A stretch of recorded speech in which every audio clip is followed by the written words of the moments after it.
Žízeň veliká.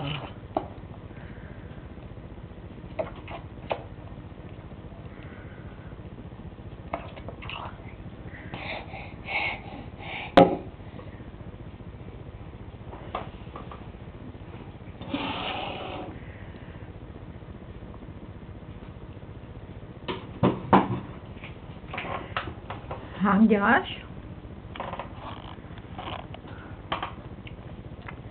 Neházej to hlavně na zem. Tak si utrhni kousek.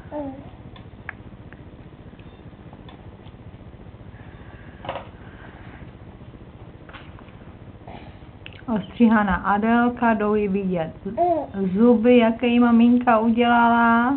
No, vepředu. A na boku ty zuby, ty jsou, co? Nad levým uchem. Takové zuby tam máš nadělané. A nad pravým uchem to máš krásně ostříhané. No, moc hezky. Si náš chlapeček.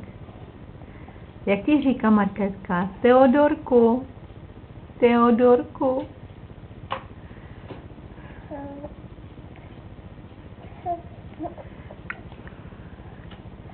Co se vyhlupuješ?